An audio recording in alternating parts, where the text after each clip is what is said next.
Hey, welcome back to another episode of Conversations with Michael and Jermaine. How you doing, Michael? I'm very well, thanks, Jay. I'm doing my best to stay warm. Yes, I mean we both are lucky 'cause we both well in a week of each other. We both went to our homeland of Jamaica. You were there, and then you left, and I was there, and we both came back into the deep freeze of the world, that the Canada and in New York. How you Right. managing the cold? I came back just ahead of the deep freeze. Okay, I, and I did get yeah, the weekend off the and, deep freeze. and unfortunately, I never experienced that. You know what I mean? And Oh, good.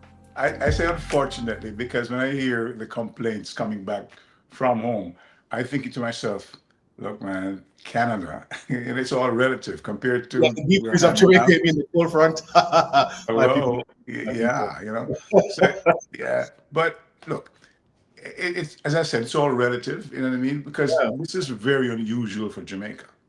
Yeah, the weather. Yeah, and Extremely unusual. Yeah. the world is going through a massive pattern when it comes to weather, and which is, all around we're experiencing these changes and shifts. But I'm I very heard you excited. had I heard you had the beach to yourself.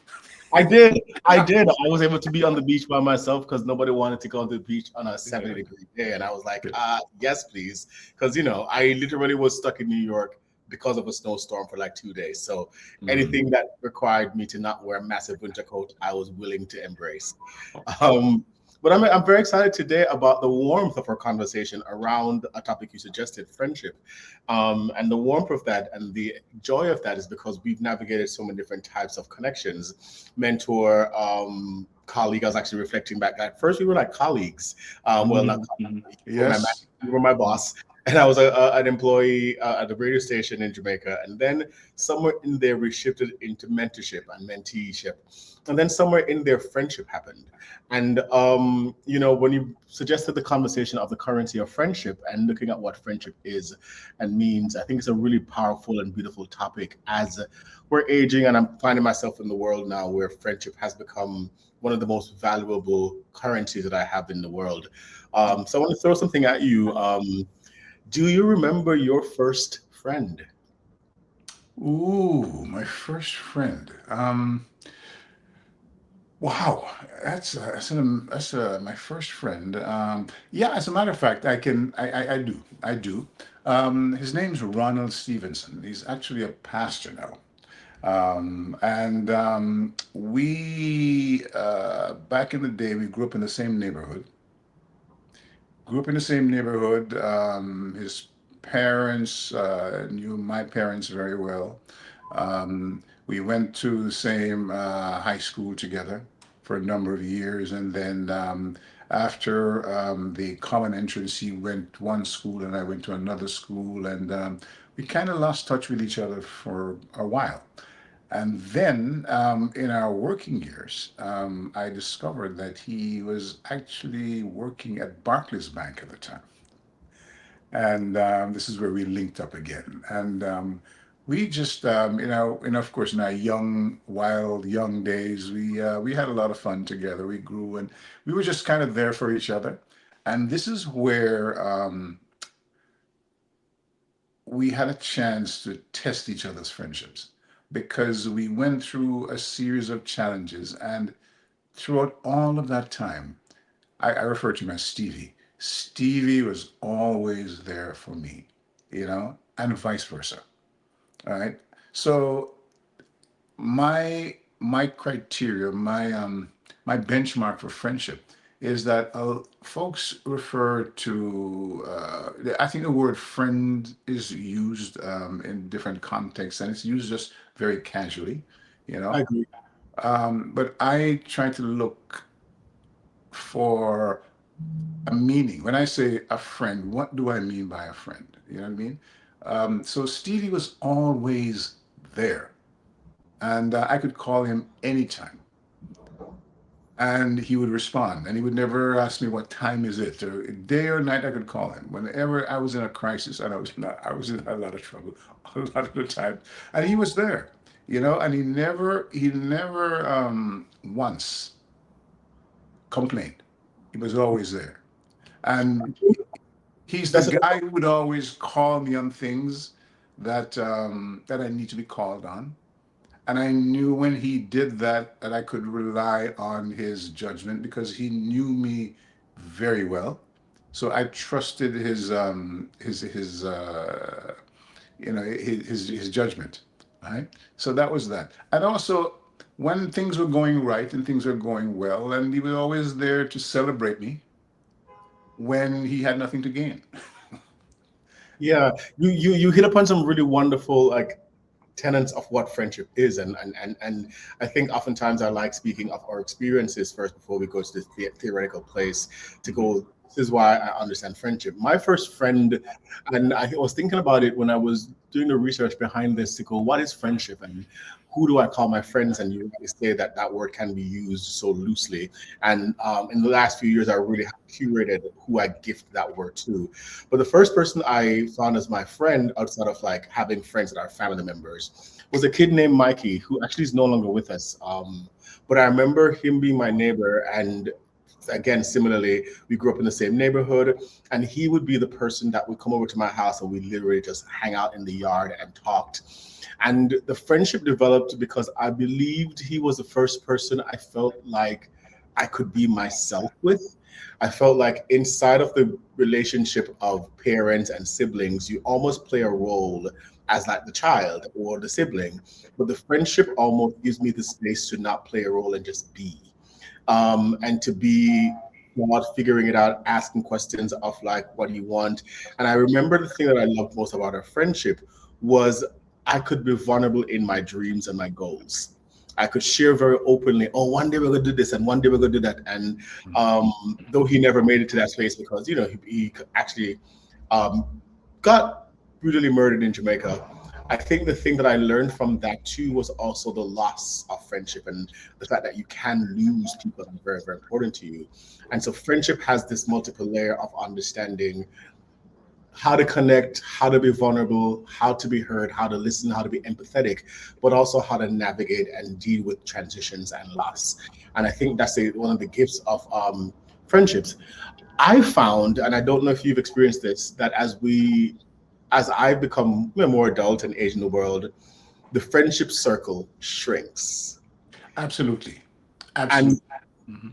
what have you found that's important in that? And is it important to keep a massive group of friends, or what do you have a relationship to how many friends are what you should have? I don't know. I don't have a question around that, but I'm asking that because I have friends in my life who they literally talk about not having a lot of people around, or I look at siblings who don't have friends around, or they all have one friend. And so is there a space to have multiple variety of friends in your life, and why is that important?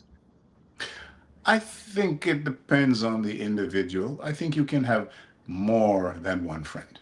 And I mean, when I say a friend, I mean, if you're going to, based on how you define friendship, someone who is there for you whenever, you know, whenever you call, that person will take your call. It doesn't matter what time of the day or night it is, they're there for you.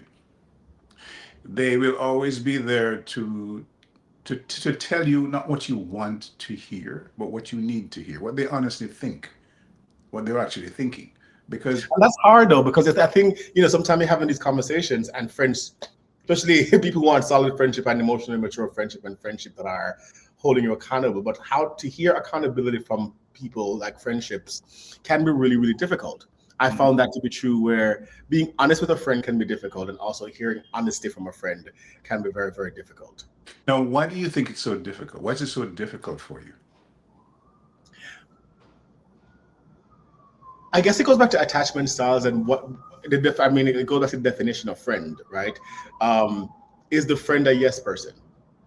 Is friendship for me somebody who just says yes to everything that I want to do without challenging? Or when does friendship cross into the person who also holds you accountable? So I really do believe it boils down to we assume sometimes that we have the same definition of friendship, even in the friendship. You see, That, mhm. okay, so if the person is always telling me yes, yes, yes, yes, I don't know that I can trust that person because the whole idea is I don't want you to tell me what you think I want to hear. I want you to be honest with me and tell me what you're honestly thinking. Now, it doesn't necessarily mean that what they're thinking is correct, but they would know me well enough to say to me if something comes up, say, well, look, I noticed that you did X or Y, and before I say anything, what was the thinking behind it? So in order to do that, I think it So goes back. Yeah, finish your thought. yeah, so I that person would now, instead of just just coming out right and saying something, they would first try to get a sense of knowing me the way they do. They would know what would be out of character for me. So if I did something that was out of character, they would know me well enough to say, okay, fine, that's not like you. Why? What were you thinking? What informed that particular action? Okay, and then from there now they say to me, okay, fine. Well, having heard that, if you want, or if I ask them for a feedback, they would honestly say, well, here's what I'm thinking. And if it goes against what I believe, that's fine. And I've had to do that. It's interesting. I've had to do that with Stevie a lot. Okay. There was something that happened, and I called him on it, but before I called him on it, I said, well, I noticed you did X, why did you, what were you thinking when you did that? Okay. And then when he told me why he did it, and I said to him, well, have you considered how that particular action statement would have played with the audience in which you were addressing? You know? Did you think about this? Did you think about that? And then I give him a chance to tell me what his thinking is. And then if I think there's a blind side which he's not seeing, because friends back up your blind side. You know what I mean? Mm. We can't see, we all have blind sides. And so therefore our friends are our best mirrors. A mirror will only give you an image of yourself. Whatever you see in that mirror is what you project in that mirror. But a friend will now look at you and they're seeing you, and not as you are seeing or thinking about yourself, but they know you well enough so that they can point out things which your blind side you won't see that, or you're not thinking that about yourself. Well, it made me think of the Jamaican. Well, the thing I learned in Jamaica, I don't think it's a Jamaican phrase, but show me your friends that tell you who you are. Hmm. And it does go back to that mirror and that reflection that your friendships and the people that you pull around you as friends are reflections of you, are reflections of you directly, deliberately or non deliberately, where the people you choose to be your friends often are reflections of parts of yourself or part of yourself that needs to be challenged and part of yourself that, so I think of like, I like to think in my life that I have a really great friendship. I have really great friendships. And a part of that is some of them are long term. Like I've been very fortunate to have friendships over 20 years that I've known since like grade school or high school. And then there are new friends in my life that I met since I've been in the journey of New York City. And each of those friendships reflect different sides of myself or parts of myself that, there are friends that are fully in the arts that get me fully as an artist and will understand what that means to be an artist. And some who don't, that also offer perspective on the outside eye of being an artist. And I do believe that the investment in those spaces and have here an accountability, but to get to accountability, to get to that place where you can hold a friend accountable, you have to also recognize and invest in learning your friends, like spending quality time in actually learning friendship. And friendship doesn't happen, I think, by happenstance. Like, when did we transition into friendship? How did we transition into friendship, you and I? Is there a space that you can remember when you go, oh no, Jermaine is now my friend. He's no longer my mentee in this conversation, or somebody I guide, as a parental kind of guide. But when do we shift and understand that this is a friendship conversation, a friendship moment? Because like you and I, we hit upon so many different types of connections in our experiences. You know what is interesting? You said, as is usual when we speak, there are so many questions as I'm listening to you that comes up, and oftentimes more questions than answers. You know what I mean? But anyway, um, friendship for me is love. Okay, love, in my definition, it's both a noun and it's a verb. Okay, a lot of folks will refer to people as their friends, and I'm saying, but well, okay, so what has that person done to earn that title of friendship. Because as I said, that person would be someone who would know you well enough, know your personality, knows your insecurities, know your fears, know your goals.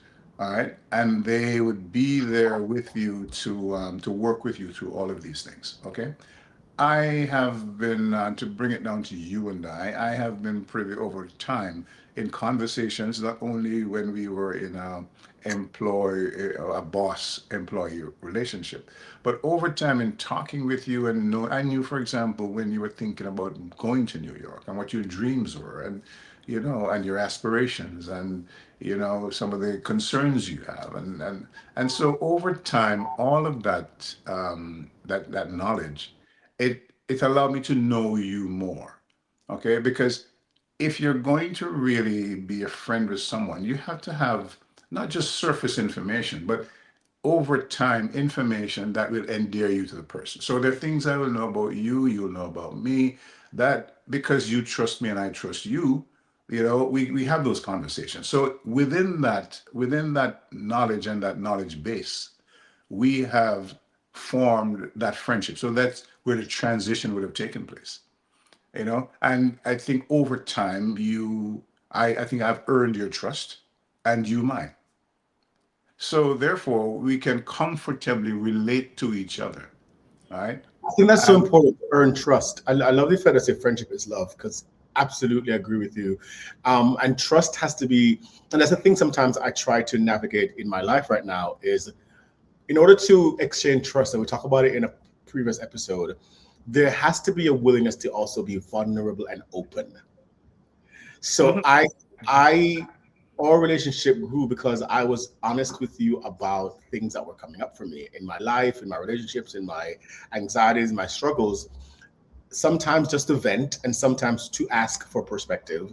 Um, and so there requires. So I think of some of my female friends in my life, and they struggle to have female friendships. And I'm like, why? That I think it also you're supposed to have, I think, friendships like I think male friendship is so important as two black men like be able to talk about certain things that you're navigating, and I wonder sometimes why there's that struggle. And I love if my listeners are listening, please like and subscribe and follow, and particularly my female guests, if you're listening and I'm not sharing your experiences correctly, please help me to understand why is there seems to be a struggle in identifying friendships that are of your same gender, or in spaces that you can have certain conversations, because I do believe that that vulnerability and that trust and that openness, you should be able to call your friends and share or vent and talk about things that you can't necessarily or shouldn't necessarily speak directly to, maybe the other types of relationship like your mother or father, or even your intimate partners. That I do believe that the friendship can offer a buffer in the conversation to hear out first the perspective, and that requires, to your point, a level of trust, a level of vulnerability, and a level of endearing yourself to the person to be able to have these very healthy conversations that are outside of other intimate relationship Mhm. spaces.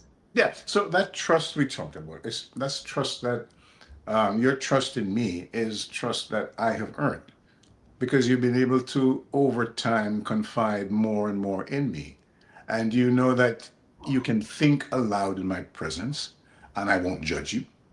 And You know, also that you won't I share won't. that information. I Yeah. think sometimes that's a thing where people like chat people business. And that's the thing that I think is so integral in like friendships, where if I share something with you, that unless it's a self-harm moment where you're like, okay, I need, this person needs help, Mhm. where if I think that becomes a really big important part of the thing, where as a friend, if I share something with you, that it Mhm. actually stays with us. Yeah, precisely. And that type of trust, it takes a while to develop. Okay, because there's a level again, just like I said, there's a level of intimacy. So you can think aloud in my presence. It doesn't matter what it is about you, something that you think that, I don't know. There's anything about you that if I know, I still wouldn't love you. You see what I'm saying? Which brings me to another point. Okay, I mean, I can comfortably say to you, I love you. And that's fine. You know, you know exactly what I mean. You know what I'm talking about. You know that as a friend, I love you. You know, there are, if you need me to be there because, you're in some kind of a spot, or, whatever it is, in my own way, if I can to be there to supply that particular need or want, I will do that. I can trust you with my thoughts. I can trust you with just about with money. I can trust you with just about anything. When you say something to me, you haven't up to this point over the years that we've known each other, you haven't done anything to betray my trust. And so therefore these are the things that they take time to build. They really take time to build. I'm not judging you, you're not judging me. We just relate to each other.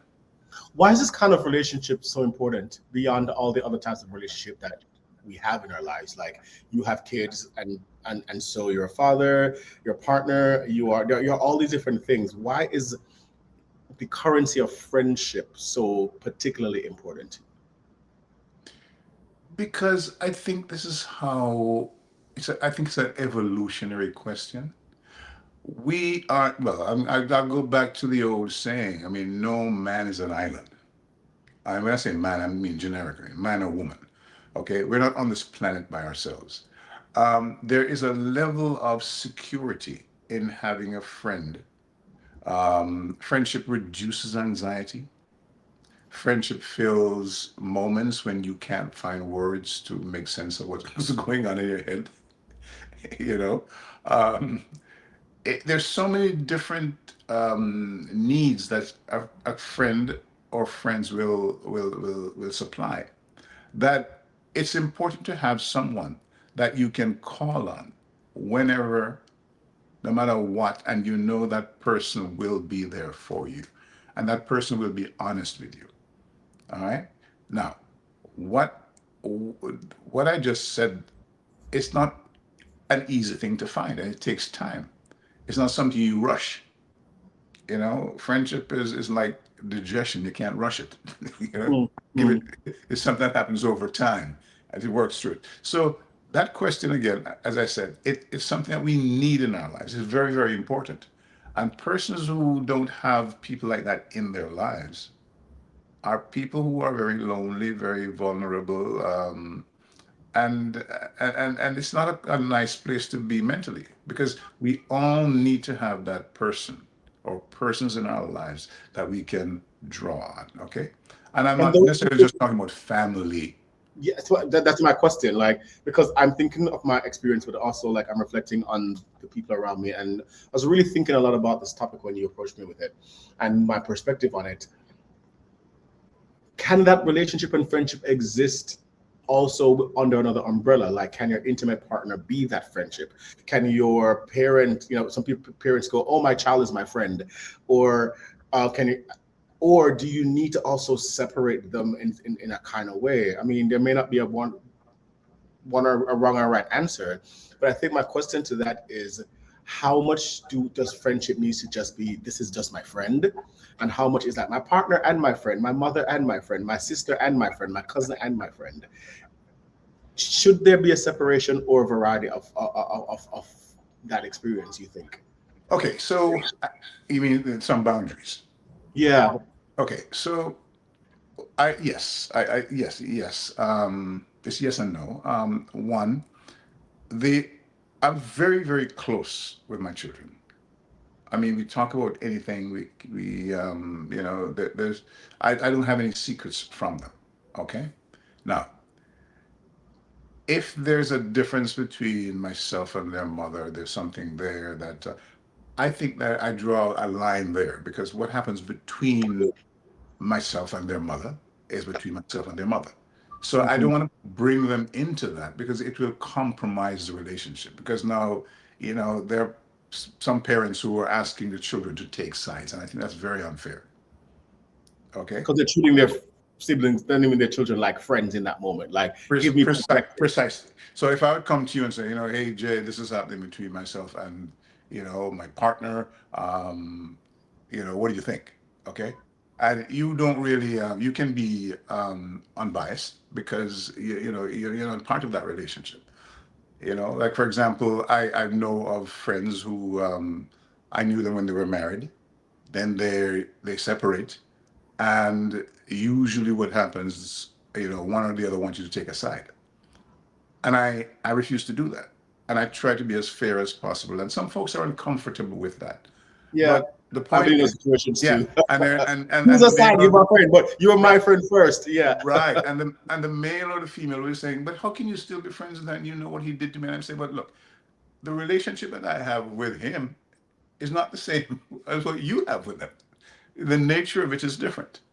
You see what I'm saying? I don't have a problem with the person. I mean, if the person, I will call the person asks my opinion, I will give it to them, and I will tell them what I think. But I'm not going to not communicate. I mean, look, of course there are conditions here. I mean, if somebody's abusing somebody or Yes, of they course. mean them harm or something like that, I'm not. That's not what I'm talking about. I'm just saying if there's a difference that they have which they find unresolvable for whatever reason, my it's not hard for me to continue the relationship because I don't have the kind of relationship with that ex that they have. And I think I It should. does require, and it does require emotional intelligence. It really does. And I think you made a really wonderful point and about the boundaries of even friendships, because I realize that there certain friendships are going to be closer than others, and certain friendships that you don't ask your friendships to fail by asking of the friend something that they can't provide. So if there's a friend that is not great at handling a particular conversation around certain things, it's also not bringing that friend into the space that you're asking them to help you deal with something. Um, and I think that's so important to also, as you are asking for friendship and all these things, to also learn the people around you and learn what they can offer and learn their friendships. Right. Because the things that I struggle with, particularly with, is can feel like the abuse of friendship, where you take friends for granted by not investing in the time with them and getting to know them. When they are available and need you, you're not available to them, but you reach out to them all the time when Yeah. you need help. Yeah. Like that awareness of friendship also is important, but is not supposed to be abused or used based on what you're going through and navigating. Jay, and it brings me back to what I was saying earlier. Look, if there is a situation where, like a situation of an ex, I there's also the option to say, I'd rather not comment on that because it may not be fair. Absolutely. You see, I don't think you should try to force your friend to give you an opinion or whatever it is. No, if the person is not comfortable, and it doesn't have to be necessarily in a situation of an ex, but it could be something that you say, look, I really don't think that I want to really necessarily comment on that. You know what I mean? And that should be respected as well. Yeah, because I do believe I was reading this book recently, How to Have Intimate Relationships. I think her name is Dr. Poole. Um, and I think a huge part of what I learned from that and learned from the gift of friendship is that friendship can help you practice relationship skills, the skills to listen, how to create boundaries and stick to boundaries, how to honor somebody's asks of you. Like friendship can be a really healthy space to practice your tools of other types of relationships. Like I've learned how to communicate with the version of myself that felt abandoned and abused through the relationship of my father, through the friendship I have with you. And a part of what made that happen was because our friendship was also cross generational. So having a friendship that was somebody who's older than me that lived a few generations prior or experienced things differently. And I think that's the gift of friendship in my life, where I have friendships that are friends that are individual people, older, younger, man, woman, transgendered, like all of the above. I have friendships because their perspectives is going to help me become a better communicator, a better human being, a better person who can have healthier relationships and a healthier relationship with myself. Mm-hmm. Yeah, look. and I think that's a very healthy approach to friendship because no one friend is going to know everything. I think it's a lot to ask of one person Okay, because yeah, everybody's going through their own that's stuff. not possible. And I think, in fairness, that friend should say, look, it's like folks go to their friends all the time to ask them about somebody they're interested in, or something they want to do with maybe finance. Look, if the person is not very good and they're barely managing their own finances, I think it's fair enough for me to say, well, Jay, that's really, as you know, I can barely manage my checkbook. Okay, so I might even try to seek someone who is very good in that area, or I recommend some books or something which they can glean the information they're looking for. So I'm not going to try to advise you because I really don't have that knowledge. Okay, and I think to be honest, I would be doing you a disservice if I tried to guide you in that regard. It's the same thing with any other area of life that I don't have, or I don't consider myself knowledgeable enough. I'd be open and honest enough to say that. Now, there's a point you raised, something you raised earlier, and I wanted to speak to it because I think it was very important. And that is this whole thing of honesty. I don't see a friend as any different from a romantic, somebody we have a romantic sexual relationship with, except that you don't have that component in it. Because the same honesty you would bring to the friend, the same trust you would bring in the relationship, I think those things are applicable right across the board. Yeah. So the only difference is that they that in that that sexual component is not involved, And I but do believe, everything and else mentally that's a bigger topic, because I really do believe that you need friends that you're not involved with sexually, and that's so huge in conversations now about friends with benefits and all these other layers of friendships, that I do believe that there has to be this space, because sexual energy and tension does add way more to the emotional things that are happening. And ah, sometimes even in intimate, as we wrap up shortly, sometimes in even intimate relationships, I often say to even my friends or like person I'm dating, let's have this conversation in our friendship, mhm. because the friendship now takes away some of the other layers, I find, and offers a space where we're having this conversation to be understood, Mhm. to have this conversation to be right. And I think that becomes a really important part of great friendship. Yeah. But as I'm about to wrap up, You I see, love your last thoughts on this. sex changes the dynamics of a relationship, and this is why folks have this concern where they say, "Look, I don't want to make this transition because with my friend, because it might, it more than likely it will. The probability is very high that it will, because sex now changes everything. Okay, so the whole dynamic there, it gets confusing. But I think this particular conversation demands a part two because I think where we're ending this today is a very exciting place, and I'd love to hear from my other listeners and watchers and subscribers. Like, what are some of your thoughts? As always, throw some questions, and thank you so much for listening and being a part of the friendship that is Conversations with Michael and Jermaine. and listen, man, let me just say this publicly again. Thank you for being a friend. Okay. Travel down the road and back again. Uh, uh, I I love you, my friend. You love too. you too, friend. Okay.